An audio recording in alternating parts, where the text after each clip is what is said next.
Notre texte d'aujourd'hui vient de l'Ancien Testament, du livre de la Genèse, le 3e chapitre. Le serpent était le plus rusé de tous les animaux sauvages que l'Éternel Dieu avait fait. Il dit à la femme, « Dieu a-t-il vraiment dit, vous ne mangerez aucun des fruits, des arbres, du jardin ?» La femme répondit au serpent, « Nous mangeons du fruit des arbres du jardin. Cependant, en ce qui concerne le fruit de l'arbre qui est au milieu du jardin, Dieu a dit, « Vous n'en mangerez pas et vous n'y toucherez pas, sinon vous mourrez. » Le serpent dit alors à la femme, « Vous ne mourrez absolument pas. Mais Dieu sait que le jour où vous en mangerez, vos yeux s'ouvriront et vous serez comme Dieu. Vous connaîtrez le bien et le mal. » La femme vit que l'arbre était porteur de fruits bons à manger, agréable à regarder et précieux pour ouvrir l'intelligence. Elle prit de son fruit, en mangea. Elle en donna aussi à son mari qui était avec elle, et il en mangea. Leurs yeux, à tous les deux, s'ouvrirent, et ils prirent conscience qu'ils étaient nus. Aujourd'hui, nous avons entendu 2 tentations du diable, la tentation d'Ève et la tentation de Jésus. Le mode de tentation était de même. Le diable est menteur, le père du mensonge, qui manipule la parole de Dieu pour que nous n'y croyions pas. N'est-ce pas ce qui est arrivé à Ève? Le diable lui a menti. Elle a entendu des choses agréables et a vu que l'arbre était porteur de fruits bons à manger, agréable à regarder et précieux pour ouvrir l'intelligence. Elle s'est méfiée de la parole de l'Éternel et a voulu être comme Dieu. Elle a rejeté la sainte doctrine. Saint Paul nous a avertis, un temps viendra où les hommes ne supporteront pas la sainte doctrine. Au contraire, ayant la démangeaison d'entendre des choses agréables, ils se donneront une foule d'enseignants conformes à leurs propres désirs. Ainsi, nous entendons les prédicateurs de notre époque qui prennent le nom de Dieu en vain, qui rattachent le nom de Dieu à ce que le monde veut entendre. Dieu connaît le désir de votre cœur et veut que vous puissiez le réaliser. Dieu veut que vous soyez heureux, que vous puissiez atteindre vos buts. Il ne veut pas que vous souffriez, mais il vous déversera ses bienfaits. Ou bien, le Seigneur ne condamnera personne. Toutes les religions vous mènent vers le même Dieu. Mensonge! Paul avait aussi le même problème à son époque. Ces hommes-là sont de prétendus apôtres, des ouvriers trompeurs déguisés en apôtres de Christ. Et ce n'est pas étonnant. Puisque Satan lui-même se déguise en ange de lumière, il n'est donc pas étrange que ses serviteurs aussi se déguisent en serviteurs de la justice. La tentation s'efforce d'offrir à nos oreilles ce qu'elles veulent entendre. Le diable n'arrive pas portant des cornes pointus et vêtu d'une cape rouge. Il vient promettant tout ce que vous souhaitiez. La récompense immédiate, la solution à toutes vos difficultés, la promesse que vous trouverez de la joie dans ce qui ne portera pas de satisfaction, le rejet du joug de Christ. Il ressemble à l'ange de lumière, mais il est un charlatan, un menteur. Dans le chant, c'est un rempart que notre Dieu, nous lisons. Un seul mot aux chrétiens terrasse l'adversaire. On a posé la question à Luther. C'était quoi ce mot qui peut vaincre le diable? Luther a répondu, menteur. Que nous n'écoutions plus les mensonges du diable. Quand il parlait à Ève, Sa parole impliquait que Dieu était le menteur. Vous ne mourrez absolument pas. Il nous aime, à nous aussi. Vos péchés, ils ne sont pas si graves. Le salaire du péché, ce n'est pas la mort. Menteur! Satan voulait qu'Ève croie que l'Éternel avait mis un obstacle entre elle et la plénitude de la vie. Et il fait de même pour vous. Il vous dit que Dieu ne vous a pas donné assez, et lui, il vous l'offre. C'est juste là, prenez-en. Satan n'essaie pas de vous pousser là où vous ne voulez pas aller.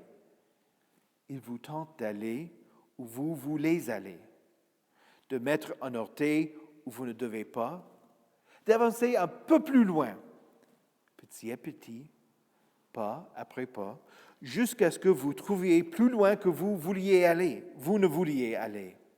Enfin, vous vous demandez, comment suis-je arrivé dans ce gâchis? Pourquoi est-ce que je ne me suis pas arrêté plus tôt? Comment puis-je m'en sortir?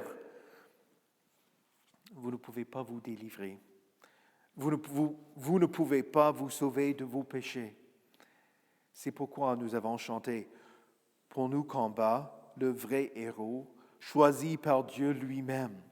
Connais ce Sauveur, c'est Christ le Seigneur, le Dieu saint et fort dans la vie et la mort, ton Rédempteur suprême. » Dans l'Évangile, nous lisons « Jésus fut emmené par l'Esprit dans le désert pour être tenté par le diable. » Jésus est votre substitut. Il est le nouvel Adam. Il fait ce qu'Adam n'a pas fait. Il se fie à la parole. Et il a fait ce que Adam a dû faire dans le jardin d'Éden. Il a renoncé au diable par la parole de Dieu. Il est écrit. Quand le diable a essayé de tordre la parole de Dieu, Jésus a répondu avec la certitude de la parole. Celui qui a tout le pouvoir de l'univers ne s'en est pas servi pour chasser le diable. Plutôt, il a été tenté en tout point comme nous, mais sans commettre de péché. Il a renoncé au diable par la parole de Dieu. Pour vous, vous qui n'avez pas obéi toute la loi de Dieu, vous qui étiez tentés et avez subi les tentations, pour vous, il y a le pardon. Pardon à celui qui a enduré la tentation, qui a été tenté comme nous de toutes les manières, mais qui n'a jamais péché. Pardon à celui qui a fait confiance au Seigneur. Pardon quand vous n'avez pas résisté aux tentations de cette vie. Pardon, Jésus. Approchons-nous donc avec assurance du trône de la grâce afin d'obtenir compassion et de trouver grâce pour être secourus au moment opportun. La vie chrétienne est une vie de repentance, une vie de confession de nos péchés et de notre nature pécheresse, une vie de confiance dans le Dieu qui n'a pas transformé les pierres en pain, une vie en celui qui ne s'est pas jeté du temple, mais qui a plutôt été soulevé sur une croix. Jésus n'est pas seulement un exemple. Il n'a pas été tenté pour vous montrer comment vous défendre contre le diable, bien que la parole nous conduise de résister au diable et il s'enfuira de nous. Plutôt, quand nous sommes tentés, nous pouvons prier le Tout-Puissant. Récemment, nous avons entendu l'Église catholique propose une nouvelle traduction du Notre Père aux paroissiens. Plutôt que de prier « Ne nous sommes pas à la tentation », ils ont amélioré la traduction. « Ne nous laisse pas entrer en tentation ». Dans le petit catéchisme, nous apprenons en fait « Dieu ne tente personne ». Mais nous lui demandons de nous garder et de nous préserver pour que le diable, le monde et notre chair ne nous trompent et ne nous égare pas dans l'incrédulité, le désespoir et d'autres scandales et vices. Et si les tentations nous pressent, nous le prions de nous en faire sortir victorieux. Qu'est-ce que ça veut dire, en faire sortir victorieux? Bien sûr que vous ne commettiez pas de péché, mais aussi que vous vous réjouissez dans la victoire de votre Sauveur. Quand vous regardez les grands héros de la Bible, vous ne voyez pas des gens parfaits et sans péché. Vous voyez des menteurs, des infidèles, des adultères, des idolâtres. Ils ont tous succombé à la tentation. Ils étaient coupables. Ils ont reconnu leur péché. Ils pleuraient à cause de leur transgression. Et l'Éternel leur a tous pardonné. Voilà comment ils sont sortis victorieux. Il ne s'agit pas de leur victoire, mais de celle de leur Seigneur.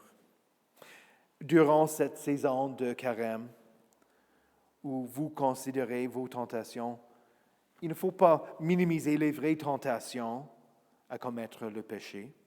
Souvent, les gens s'imposent un jeûne pendant le carême et se limitent en chocolat, en vin, en viande ou de leur émission favorite.